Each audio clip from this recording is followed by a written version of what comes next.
को प्रणाम करता हूँ। और उत्सव मूर्ति होती है हर कार्यक्रम के अंदर।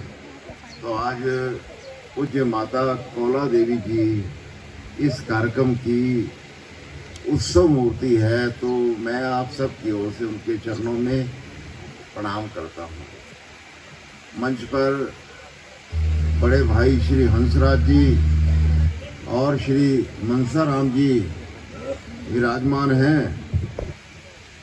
तो जब माता जी से ये बात कर रहे थे तो ऐसा लग रहा था जैसे छोटा बच्चा बात करता है। माता जी कह रहे नहीं मैं जाना नहीं माता जी रुक जाओ, थोड़ा जा रुक जाओ। तो ये ऐसा लग रहे थे जैसे छोटे बच्चे हों। मैंने पूछा उम्र कितनी है, तो बोले मेरी 81 साल। हंसराज जी की 81 साल की उम्र है। और थोड़ी देर पहले बलबीर राणा जी मिले तो वो बड़े बुजुर्ग लग रहे थे। तो मैंने कहा आपकी उम्र कितनी है, बोले मेरी 76 साल है। तो ये माँ साथ हो तो बच्चा छोटा बच्चा लगता रहता है, माँ ना हो तो आदमी बुजुर्ग लगता है। इसलिए बुजुर्गों का साया होना ये बहुत आवश्यक है। और आज ये जो कार्यक्रम हम कर रहे हैं, एक प्रेरणा लेने के लिए माता जी से हम ये कार्यक्रम कर रहे हैं। मुझे तो जब किस्मत जी ने बताया कि इस प्रकार का कार्यक्रम है, तो मैंने सोचा कि मेरी अपनी किस्मत जाग गई है कि इस प्रकार से माता जी के भी दर्शन हो जाएंगे। और कितने सारे कार्यकर्ता कितने सालों के बाद मिले, मेरे ख्याल ललित जी तो 20-22 साल के बाद मिले होंगे। इधर भी राजेंद्र जी तो खैर मिलते रहते हैं। वेद प्रकाश जी के ना 1 ग्राम घटे हैं ना बड़े हैं, मैंने कभी नहीं देखा। तो ऐसे सब बाकी लोग भी हैं, तो मैं नाम नहीं लेता। तो आप सबका बहुत धन्यवादी हूँ कि आपने यहाँ मुझे बुला करके बोलने का मौका दिया। वास्तव में ये सच में प्रेरणा लेने वाला काम है। आजकल एक घरों में आदत बन गई है, मैं दिल्ली में रहता हूँ तो वहाँ बहुत ज़्यादा आदत बन गई है कि भी मकान छोटे होते हैं तो माता जी को जल्दी आती भी है तो गांव भेज देते हैं, वापस चले जाओ माता जी, यहाँ बहुत दिक्कत है। और माँ बहुत चाव से आती है, प्यार से आती है। लेकिन बुजुर्गों का कितना महत्व होता है, बड़े लोगों का कितना महत्व होता है। मैं तो जब प्रचारक नहीं निकला था तभी मेरे को समझ में आ गया था। एक दिन की घटना हुई, हमारे शहर के साथ हमारा कैंट है, तो मैं कैंट जाने लगा तो मेरा छोटा भाई जिद करने लगा कि वहाँ से तोता ले आना, वहाँ से तोता ले आना। एक वहाँ पर चिड़िया बाजार में तो वो तोतों का ही ऐसी चीज़ें बिकती थी वहाँ पर। तो मैं वहाँ गया, अब पैसे पूछे तो कम होते थे। तो मैंने बोला ये तोता कितने का है, बोले 5 रुपए का है। ये कितना के, 7 रुपए का। ये कितना के, 10 का, 12 का। अब जेब में थे 4 रुपए 3 रुपए, वापस भी आना था। तो मैंने बुद्धिमानी लड़ाई अपना दिमाग से। एक बूढ़ा सा तोता था, बिल्कुल उसके बाल भी काफ़ी झड़े हुए थे, बिल्कुल कमज़ोर भी था। तो मैंने कहा भाई ये तो शायद फ्री दे देगा, भाई ले जा, खाना खिलाना पड़ता है। तो मैंने कहा ये तोता कितने का है, बोले ये तोता। मैंने कहा हाँ ये तोता। भाई साहब इसकी कोई कीमत नहीं, ये हम दे ही नहीं सकते। मैंने कहा ध्यान से देखो मैं किसकी ओर कर रहा हूँ, बूढ़े तोते की ओर कर रहा हूँ। अरे भाई साहब आपको पता नहीं है, ये चला गया तो हमारा कारोबार ही चला जाएगा। मैंने कहा वो कैसे, कहते जंगल में इसको हम छोड़ देते हैं, इसको देख के और तोते आ जाते हैं, बाकी सबको पकड़ लेते हैं, ये फिर तोते को फिर दोबारा कर देते हैं, इन्होंने तो कभी उड़ना नहीं होता। तो ये सारा जो हमारा रोजगार है इस बूढ़े तोते के कारण से है। मैं माता जी को बूढ़ी तोती नहीं कह रहा हूँ, पर ये बुजुर्गों के कारण से, आशीर्वाद के कारण से बहुत बड़े बड़े काम चलते रहते हैं। कई बार तो दिल्ली में मैं कार्यकर्ताओं को और बाकी जगह भी कहता हूँ कि जिसका बच्चा नहीं होता है तो सारी उम्र सोचता रहता है कि मेरे घर में बच्चा नहीं है, बच्चा नहीं है, और मैं गोद ले लूं, और गोद लेते हैं। जिनके घर में बुजुर्ग ना हो, तो ऐसी भी प्रथा चले कि बुजुर्गों को भी हमें स्वीकार कर लेना चाहिए कि ये हमारे बुजुर्ग हैं, और वास्तव में बुजुर्ग सांझे ही बुजुर्ग होते हैं। इसलिए बस में जा रहे हो, इसलिए बाजार में जा रहे हो, कहीं भी हो तो कोई बुजुर्ग दिखे तो उसको अपना बुजुर्ग मान करके, जैसे दत्तक पुत्र हम लेते हैं, उसी प्रकार से माता पिता का भी बुजुर्गों के माध्यम से आशीर्वाद हमें को ग्रहण करना चाहिए। ये आज के समय के लिए बहुत ज्यादा आवश्यकता है। हम सबको माता जी से एक सीख लेनी चाहिए, और वो क्या है कि जब हम 60 साल के होने लगते हैं, ज्यादातर नौकरियों में तो 58 साल में रिटायर कर देते हैं, और किसी को पूछते हैं कि भाई आप कब रिटायर होने वाले हैं, तो जिसके 2 साल हो तो उसके मुंह से साल भी निकलते हैं। यानी ऐसा ढीला पड़ जाता है कि भाई अब तो सीधा ही कहीं ऊपर के लोक में कहीं पहुंचना है। देखो पंखा बंद नहीं हुआ, चलता ही रहा है। ये भी 80 साल का पंखा होगा। तो कहने का अभिप्राय क्या है कि जो बुजुर्ग है, हम 58 साल के 60 साल के होते मन से रिटायर हो जाते हैं। पर मैं सोच रहा था कि कोई वो व्यक्ति अगर 60 साल का होते ही रिटायर मान लेता और 63 साल का होते तो बिल्कुल छुट्टी लेकर के घर बैठ जाता, तो आज देश को अब तक का, जिसे लोग कहते हैं सबसे बढ़िया प्रधानमंत्री, सबसे सक्रिय प्रधानमंत्री न मिलता। ये 63 साल की उम्र के अंदर नरेंद्र मोदी जी दिल्ली के अंदर आए थे और प्रधानमंत्री बने थे। साथियों,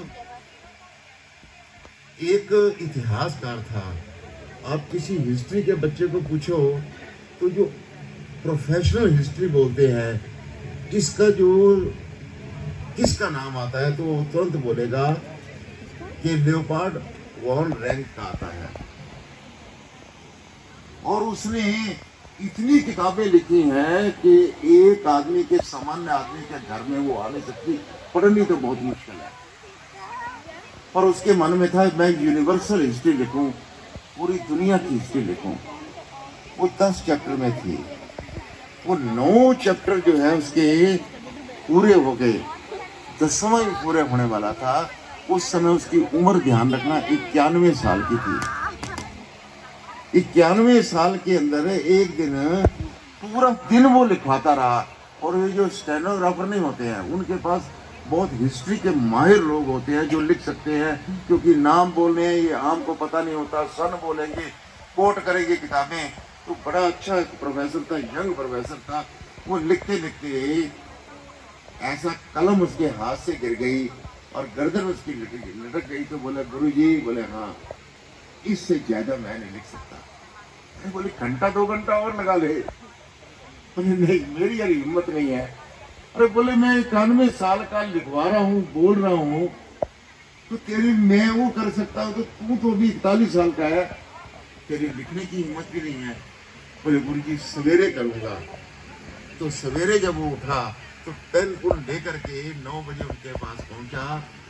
तो बोले कि देखो, रात को ना मेरे सामने पूरा दुनिया का दृश्य था, अब नहीं है। इसने कही कब आएगा? बोले अब आने वाला ही नहीं है। और 1 घंटे बाद उसने शरीर छोड़ दिया। वो जो 10वां चैप्टर, 10वां ग्रंथ था, वो 91 साल की उम्र में उनसे, उस लेखक की गलती के कारण से रह गया। अभी किस्मत जी कह रहे थे कि हमने पुराने लोगों को बुलाना है, उनके संस्मरण सुनने हैं। तो मेरा कहना है कि जल्दी सुन लो, ये मौका दोबारा कई बार नहीं आता है। और जो अधूरी रह जाती है बात, वो अधूरी रह जाती है। इसलिए बुजुर्गों से शिक्षा लो। कभी भी मैं ट्रेन में बैठा होता हूँ तो कोई आदमी 4-5 और में 3-4 सीरियस से लगते हैं, तो एक बात छेड़ता हूँ कि आपके पिताजी हैं, नहीं चले गए। कोई पिताजी जाते जाते सीख दे गए थे, तो हर आदमी बताएगा मेरी माँ ने ये सीख दी थी। मेरे पिताजी ने ये सीख दी थी, आज तक मेरे को काम आ रही है। इसलिए बुजुर्गों के पास बैठना, बुजुर्गों की बात सुनना, और बुजुर्गों ने इतनी उम्र तक अपने आप को कैसे स्वस्थ रखा ये देखना चाहिए। किसी आदमी से पूछ लो स्वास्थ्य कैसा है, बड़ी कृपा है आपकी, ऐसा बोलेगा। हम कहते हैं बीपी तो नहीं है, बीपी तो 9-10 साल पहले ही हो गया था। वो तो शुगर, आप जानते हो जब बीपी होता तो शुगर तो साथ साथ है, या शुगर पहले होती है बीपी होता है, मेरे पता नहीं है। पर जब शुगर चेक की थी 10, कोलेस्ट्रोल 3-4 जब कहेंगे, फिर 3-4 लोगों से पूछा तो उसने कहा कि एक लड़के से मैंने पूछा था क्या पढ़ाई कर रहे थे, बोले BA। तो बोले क्या क्या सब्जेक्ट है, तो उसने बताया इकोनॉमिक्स है, पब्लिक एडमिनिस्ट्रेशन है, दूसरे ने कहा सोशल साइंस है, ये है। तो ना कोई अंग्रेजी कोई नहीं बोल रहा था। तो उसने कहा तो बेटा वो अंग्रेजी नहीं पढ़ते हो, बोले अंकल वो कंपल्सरी सब्जेक्ट होता है, जब BA पास करनी होती है तो वो तो कंपल्सरी है, वो तो पढ़नी पड़ती है। इसी तरह किसी से पूछ लो 50 साल के ऊपर के, स्वास्थ्य ठीक है, बीपी शुगर, बोले वो तो कंपल्सरी हो ही जाना होता है। पर मैं पूछा पहले डरते डरते मनसा राम जी से, आपकी बीपी शुगर ठीक है? बिल्कुल ठीक है, कोई दिक्कत नहीं है। फिर हंसराज जी से पूछा, बोले ठीक है। फिर मैंने डरते माता जी के, बोले माता जी को तो बिल्कुल ही ठीक है। आजकल सच में ही ये कैसे खाते थे, कैसे रहते थे, कैसे टेंशन फ्री रहते थे, कैसे समाज की सेवा करते थे, वो हमको सीखेंगे कि ये दवाइयों का प्रभाव नहीं है कि आदमी ठीक रहे, ये दुआओं का प्रभाव होता है कि आदमी ठीक रहता है। बुजुर्गों से हमको वो सीखेंगे। ये राजेंद्र जी हैं, वेद प्रकाश जी हैं, विजय नड्डा जी होंगे, कितने प्रचारक हैं। नबी राणा जी भी यहाँ प्रचारक है, जो अपना कार्यालय ही घर को समझते थे। और मैंने 1922 में जनवरी माह 1922 में मैंने चौरा चौड़ी का कांड जो हुआ था इतिहास में पढ़ते थे उस समय, और 1919 का जलियांवाला बाग जिसको हम इतिहास में पढ़ते हैं, तो उसके बाद की साक्षी ये माता जी, और शरीर इतना स्वस्थ, हर चीज ऑब्जर्व कर रही थी। मान लो कोई पैरों को ये लगाते रहे तो उन्होंने कुछ नहीं किया, इन्होंने लगाने चाहिए, मैं लगाने लगा तो एकदम हाथ रोका ना, तो कितनी ऑब्जर्वेशन पावर है। फिर वो देने लगे कोई चीज है तो बोले इनको दो ना, फिर बार बार पूछते थे इनको भोजन कराओ ना, इनको भोजन, बोले तो हो जाएगा, भोजन भी हो जाए, भोजन करके ही जाएंगे। तो कितनी चिंता जिनको रहती है, अपनी चिंता बिल्कुल नहीं रहती है, वही लंबा जीते हैं, वही स्वस्थ जीते हैं। आज माता जी से हमको ये प्रेरणा लेनी चाहिए। आपने इसमें नाम बोला ना रैंका का, यानी 91 साल की है, तो आप कहोगे भी ऐसे व्यक्ति विदेश में मिलते होंगे, नहीं हमारे देश में मिलते हैं। ठाकुर जी जब चले गए थे कितनी उम्र थी ठाकुर राम सिंह जी? 96 साल की उम्र थी। लुधियाना के हॉस्पिटल में भर्ती थे। चेतराम जी बड़े और कुछ लोग और व्यवस्था के अंदर थे। तो अचानक चेतराम जी कहते हैं कि मैं बाहर गया, तो पीछे से आवाज़ आई, ठाकुर राम सिंह जी का कोई साथ अटेंडेंट है, तो एकदम भागे गए कि क्या गड़बड़, अभी तो ठीक है। तो अनाउंसमेंट हुई थी, वो डॉक्टर बड़ा प्रसिद्ध था, उसका नाम तो याद हो, तो बड़ा यानी शहर का, हार्ट का और बाकी का बहुत माना हुआ डॉक्टर है उसमें से। तो अनाउंसमेंट सुनने के कारण से वो डॉक्टर भी आ गया, हेड ऑफ दिस जो नर्स थी वो भी, सब के सब इकट्ठे हो गए कि भी इनका ये कोई बात खासकर। तो आते ही उन्होंने कहा कागज ले आओ, पेन ले आओ। तो चेतराम जी और बाकी लोग पेन लाए, कागज लाए। अब ये देखने लगे कि अपनी वसीयत लिखाएंगे। ये तो बोल रहे थे ये प्रचारक है, तो ये अपनी वसीयत किस चीज़ की लिखाएंगे। ये भी सोचने लगे कि भी क्या लिखवाने वाले हैं। तो बोले लिखो, सृष्टि का प्रारंभ 6,98,00,000 69,000 इतने साल पहले हुआ। ये लिख लो, बाद में कोई बताएगा नहीं। यानी उनकी चिंता अपना स्वास्थ्य नहीं थी कि जाते जाते कोई चीज रह ना जाए कहने के लिए। तो जो आज नई थ्योरियां चलती हैं तो ठाकुर राम सिंह जी वो करने लगे। तो वो जो रैंक मैंने बताया वो तो विदेश में होंगे, लेकिन हमारे देश के अंदर 95-96 साल के अंदर भी इतनी समृद्धि, इतनी सोच वाले लोग रहते हैं जो सच्चे सुच्चे इंसान होते हैं। वो लंबे समय चलते हैं, उन औरों के भी जो शुभ कामनाएं उनको बढ़ाती रहती हैं। पर कभी कभी ज़्यादा भी उत्साह में नहीं आना चाहिए। ज़्यादा उत्साह में क्या होता है कि आखिरकार उम्र का कोई असर नहीं होता। ये कहते हैं राम जेठमलानी जी का नाम आपने सुना होगा, एडवोकेट थे। जिस समय उनकी सुप्रीम कोर्ट में बहस हो रही थी अरुण जेटली जी के बारे में कि उन्होंने मुझे ये कहा और उन्होंने मुझे ये कहा, उस पर केस किया। उन दोनों इत्तेफाक से मैं अरुण जेटली जी को पास मिलने गया। बोले मेरे को पसीना आ जाता है उनके क्वेश्चन सुन करके, और जरा सा चूके तो हमारे पर केस हो सकता है। उस समय यानी मिनिस्टर थे, न्याय मंत्री थे, उसके बावजूद भी उस 97 साल के व्यक्ति ने, और बड़ी अच्छी बहस करता था। और जब उससे किसी पूछा कि भी आप 97 साल की उम्र में इतने अलर्ट कैसे हैं, तो बोले मैं नौजवानों के बीच में रहता हूँ, मैं उनसे प्रेरणा प्राप्त करता हूँ। तो इसलिए 97 साल 95 साल आप अमिताभ बच्चन को देखते हैं, 75 से ऊपर ही होंगे, लेकिन किस प्रेजेंस ऑफ माइंड के साथ लोगों की बातचीत सुनते हैं। तो एक ये जो हमारे दिमाग में बात फंसी होती है कि भी 60 का हुआ तो अब अपना मामला खत्म है, ये दिमाग से हम सबको निकालना चाहिए। हाँ, एक दूसरा चक्र जरूर खोलना चाहिए कि 60 के हो गए, अब घर के काम नहीं करने हैं, अब समाज का काम करना है। अब कोई किसी कार्यालय की व्यवस्था संभालेंगे, आसपास में कोई अच्छा काम है वो करेंगे। रिटायर हुए हैं सर्विस से और रिटायर हो जाए 2-4 साल में घर से, लेकिन उसके बाद समाज के प्रति जो दायित्व है उसमें हमको समय लगाना चाहिए। अब ये अगर काम करना शुरू करें तो आप देखिए, इंदौर के अंदर जब मैं गया तो वहाँ जिसके घर में भोजन हो रहा था, तो हमारे सामने उसने एक डिब्बा रखा हुआ था भोजन का बना करके, और उसके ऊपर 11 रुपए रखे हुए थे। तो जब भोजन कराने लगा तो बाद में मुझे लगा कि ये शायद इसकी माँ ने कहा होगा प्रचारक आया तो 11 रुपए इनको दे के दो, कोई पुराना हिसाब किताब होगा। तो उसने कुछ बोला नहीं है, नमस्कार के चलने के। फिर मैंने याद ही दिलाया, मैं ऐसा ना बाद में पीछे पीछे भागा है। मैं ये 11 रुपए क्यों रखे हुए हैं?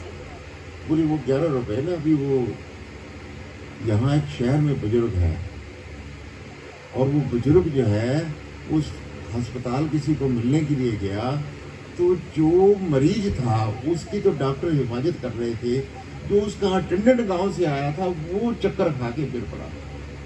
तो डॉक्टर ने कहा उसकी मुसीबत तो है, तेरी और मुसीबत होगी। नब्बे चेक की, बाकी टेस्ट किया, तो बोले इसने 1.5 दिन का भोजन ही नहीं किया। वो जरा सेवा में लगा रहा। तो वो 70 साल के बुजुर्ग ने वो सीन देखा और वहीं खड़े खड़े वहाँ भगवान की मूर्ति के बाद कहने लगा, आज के बाद इस अस्पताल में कोई अटेंडेंट भूखा नहीं रहेगा।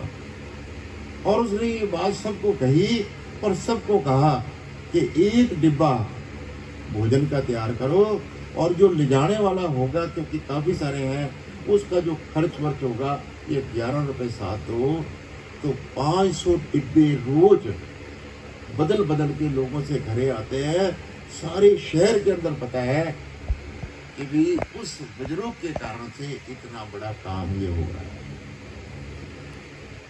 हमारे यहाँ कितने बुजुर्ग हैं? वृक्ष लगाने का काम हो सकता है।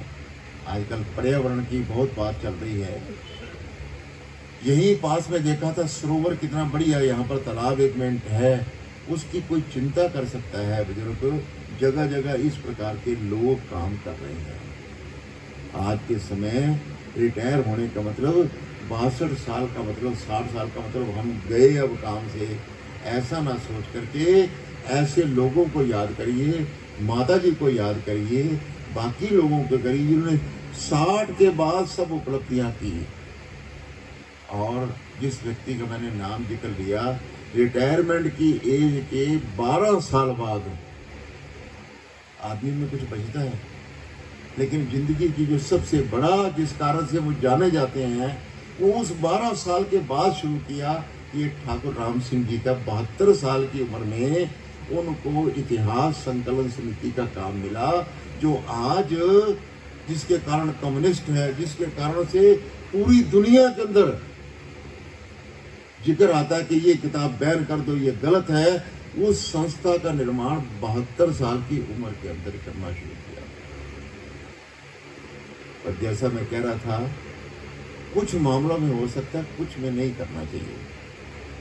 हम सोचे कि हम दौड़ भी लगाएंगे वैसे नौजवानों की तरह, और नौजवानों का आ जाओ कुश्ती कर लो, वो नहीं हो सकता।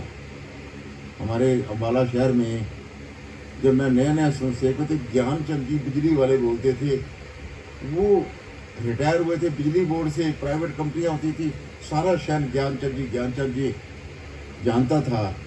तो उनको किसी ने प्राणायाम वगैरह से, बाबा रामदेव जी होते नहीं थे, उनको किसी ने प्राणायाम सिखाया, और गुरुजी ने कहा कि अगर आप 25 दिन कर गए ना प्राणायाम, तो आपके अंदर एक हाथी का बल आ जाएगा। तो कुदरत से उनके अंदर 9-10 हाथियों का बल आ गया। अब हर समय सोचते मेरे 10 हाथियों का बल आ गया, 10 बार। तो सायन शाखा लगी हुई थी, तो उसमें नौजवान जो है एक डंड लेकर के आधे इधर खींच रहे थे, आधे इधर खींच रहे थे।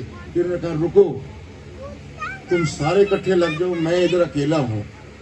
तो लड़कों ने कहा नहीं अकेला नहीं, हम पीछे तो पकड़ेंगे। तो आधे ने उनको पीछे पकड़ लिया, आधे इधर खींच, और वो आगे खड़े हो गए। 71 साल के थे, 60 हाथियों का बल लेकर के। और जैसे लड़कों ने खींचना शुरू किया, मैं सामने खड़ा था, देखा ये लाइन तो नहीं आगे हो रही, लेकिन बाजू लंबी होती जा रही है, और उनकी दोनों बाजू यहाँ से निकल गई। और जिंदगी के बाकी के साल वो हाथी के बल को याद कर करके और सबको समझाते थे कि उम्र का अपना मतलब होता है, बुद्धि वाले काम करो, बाकी काम करो, वो ठीक है, लोगों की सेवा करो। पर हम समझे कि हाथियों का बल जो है तो वो नहीं। ये कभी कभी बुजुर्गों से भी ऐसा जोश में आ जाते हैं, क्योंकि मैं भी अब 72वां साल लग गया है, तो मैं आपके लिए नहीं कह रहा, मैं अपने आप के लिए कह रहा हूँ कि ज़्यादा गुमान में नहीं आना चाहिए। जो सेवा के काम है, अच्छे काम है, उस तक ही सीमित रहना चाहिए। कईयों को ये चिंता होती नहीं है। एक बुजुर्ग आदमी था, तो पत्थर के ऊपर जफ्फा डाल करके और उसको कोशिश कर रहा था, तो एक नौजवान आया, बोले ताऊ अगर तेरे से नहीं उठेगा, बोले नहीं, देख ले, ट्राई करने दो। तो लगा रहा पसीना, 1 इंच तो क्या उसकी परछाई भी नहीं हिली इसकी से। तो बैठ गया। उसने कहा ताऊ जी कैसा लगा? बोले बहुत बढ़िया लगा। बोले कैसे? बोले मैं सोचता था बुढ़ापे में आदमी कमजोर हो जाता है, पर मैं कमजोर नहीं हुआ। बोले वो कैसे? हिला तो है नहीं। बोले ना जवानी में हिला था, ना बुढ़ापे में हिला था। तो इसकी कमजोरी क्या होनी इसमें से?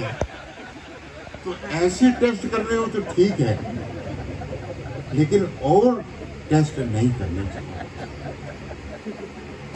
आज जो मैं आपसे जिक्र कर रहा हूँ तो वो ये है कि अगर आज यहाँ पर हमारे देश के अंदर सब बुजुर्ग ये सोच लें कि हमने कोई ना कोई सेवा का काम करना है, तो जो हमारा देश होता है सोने की चिड़िया वो बन सकता है। बहुत अच्छे अच्छे काम किए जा सकते हैं, वो हम सबको सोचने चाहिए। और दूसरी तरफ जो जवान हैं उनको बुजुर्गों के पास बैठना चाहिए, उनका बल याद कराना चाहिए। हमारे में जो बुजुर्ग हैं उनको ये भी ध्यान रखना चाहिए कि जैसे जैसे ज्ञान बढ़ता है, उम्र बढ़ती है, तो सुनने की शक्ति कम हो जाती है, बोलने की शक्ति बढ़ जाती है, सुनने वाला कोई होता नहीं है, और लोग उनके पास अपना दुखड़ा रोने आते हैं, ये अपनी कहानी सुनाना शुरू कर देते हैं, तो फिर बच्चे नज़दीक नहीं आते हैं। पर मैंने कई वरिष्ठ अपने प्रचारकों को देखा, ठाकुर राम सिंह की इतनी जानकारियाँ इसी प्रकार से हमारे ठाकुर राम सिंह जी की तरह ही माननीय दत्तोपंत ठेंगड़ी जी थे। और दत्तोपंत ठेंगड़ी जी कितनी स्मरण शक्ति के मालिक थे, उनके बारे में सबने बताया कि वो आज तक किसी कार्यक्रम में उनको सोते हुए किसी ने नहीं देखा। और नंबर 2, मंच पर जब होते थे तो आमतौर पे मंच पे लोग बातें करते हैं, वो जो अध्यक्ष होता है, जो वक्ता होता था, उसकी तरफ एक टक नजर लगा करके वो देखते रहते थे। तो एक बार जब मैं जिला प्रचारक था तो मेरे मन में ये सुना हुआ था, हमने तो कभी नहीं देखा लोग ऐसे आराम से बैठ जाते हैं, वो बोलते रहते हैं या फिर आपस में बातें कुछ कर लेते हैं, राजनीतिक जो मंच होते हैं। तो मैंने पूछा कि आप हमेशा बोलने वालों की ओर देखते हैं? बोले लोग मेरी ओर देखते हैं और मैं उनकी ओर देखूंगा तो लोगों का ध्यान जाएगा। और ऐसे बहुत लोगों को मैंने सुना है कि उनको दत्तोपंत ठेंगड़ी जी को मिलने गए, 2 काम वो अवश्य करते थे। एक, उस उम्र में 84 साल की उम्र में उनको पता लगे वो आ रहा है तो चाहे सामान्य कार्यकर्ता गेट के ऊपर खड़े हो जाते थे, और जब वापस जाना होता तो गेट तक छोड़ने जाते थे। तो लोग बहुत शर्माते थे, बोले नहीं। और उस उम्र के अंदर भी एक कम्युनिस्ट पार्टी का बंगाल का बहुत बड़ा नेता था, वो एक नाई की दुकान पे गया। उन दिन दुकानें और बंद थी, तो नाई की दुकान के ऊपर जब गया तो एक छोटा सा खोखा था, वहां बैठ गया। तो हजामत के लिए उसकी जब लगाया था तो सामने देखा कि एक मिनिस्टर, प्रधानमंत्री, उप प्रधानमंत्री हुए थे मुसलमान, उसने उसकी फोटो लगा रखी थी। इधर मक्के की फोटो लगा रखी थी, इधर एक और फोटो लग रही थी। तो वो समझ नहीं पा रहा था ये फोटो किसकी है। 2-3 बार चश्मा लगा कर उधर उतार के कहा, बोले ये दत्तोपंत ठेंगड़ी जी की फोटो तो नहीं है? बोले हाँ जी, दत्तोपंत ठेंगड़ी जी की। तो आपका नाम क्या है? असलम खान। बोले आपको पता नहीं है कि यही लोग तो आपका सत्यानाश करने वाले हैं और इनकी फोटो लगाता है? उसने कहा देखो ऐसी बकवास मत करो आप। ये शख्स ने पहली बार मुझे रोजा क्या असली होता है ये इन्होंने मुझे समझाया था कि रोजा रखना तो ये रखो। और दूसरी बात कही कि मेरे बेटे की शादी थी और मैं पुणे में शादी थी, तो मैंने इनको कहा कि मैं आऊंगा। तो मैंने घर में कहा कि वो जो बीएमएस के बड़े नेता वो आएंगे, सबको नेता लोग जो है सबको बेटे ही देते हैं, बेटी किसी को नहीं देते हैं। आपने कहा होगा ना मैं आ जाऊंगा, ना उनको याद रहना ना कुछ रहना। शाम तक वो इंतजार करता रहा, ठेंगड़ी जी आए नहीं। तो बेचारा शर्मिंदा सा हो गया। तो सुबह 9 बजे पता लगा ठेंगड़ी जी आ रहे हैं। तो ठेंगड़ी जी ने कहा आते ही कि कल पार्लियामेंट में जो बहस हो रही थी, उस समय वो एमपी भी थे, 6 साल के लिए रहे राज्यसभा के। कल जो बहस थी उसका विषय मैंने प्रस्तुत करना था और कल नंबर आ गया, इसलिए मैं नहीं आ सका। तो एक आम इंसान के घर में इस किस्म के जो लोग आते हैं उनके बारे में तू बकवास करता है। उसने फिर भी कहा नहीं पता, आपको नहीं पता। तो उसने ऐसा कपड़ा छीन लिया, ऊपर से उतार लिया, आधी शेव हुई, बोले तेरी शेव मैं नहीं कर सकता। फिर उसको समझ आई, बोले नहीं मैं तेरा टेस्ट ले रहा था। बाद में उसी ने ये सस्पेंस सुनाया। तो जो बड़ी उम्र के लोग होते हैं और समाज सेवा में जब लग जाते हैं तो बहुत बड़ी जागृति, बहुत बड़ी क्रांति समाज में आ सकती है। इसलिए उम्र एक नंबर है, सावधानी हमको रखनी चाहिए। पर जो मैंने तोते वाली बात सुनाई थी, बुजुर्गों को बुजुर्ग मैंने वही समाज के अंदर हमारी इज्जत बढ़ाने वाले और बाकी लोगों को हमारे साथ जोड़ने वाले हैं। और आज हम एक ऐसा संकल्प लेकर के जाए, हम भी कुछ प्रेरणा माता जी से लेकर के, और सच में तो कहो हंसराज जी है, मनसा राम जी जैसा नड्डा जी बता रहे थे, तो एक माता जी के संस्कार है। किसी वृक्ष को पता नहीं लगता कि वृक्ष किस चीज़ का कैसे है। जब उसके फल लगते हैं तो फल मीठा हो तब पता लगता है ये पौधा कौन सा है। तो ये दोनों फल, और वास्तव में जो हमारे इस गांव के आसपास के लोग हैं जिन्होंने माता जी का आशीर्वाद लिया है, वो भी उनकी संतति हैं, वो भी उनके मानस संतति हैं। हम सब के लिए ये साँझी दादी है, साँझी माँ है। आज ये जो कार्यक्रम किया है ये हमारे मन में अत्यंत प्रेरणा देता रहेगा, और मैं आप सबका जिन्होंने निमंत्रित किया उनका भी बहुत बहुत सच्चे दिल से धन्यवादी हूँ कि इस शुभ अवसर पर और ऐतिहासिक अवसर पर मुझको भी इसमें शामिल होने का अवसर मिला। आप सबका बहुत बहुत धन्यवाद, और माता जी के चरणों में मैं दोबारा प्रणाम करते हुए और आशीर्वाद की आकांक्षा लेते हुए मैं वाणी को विश्राम दे रहा हूँ। भारत माता की जय।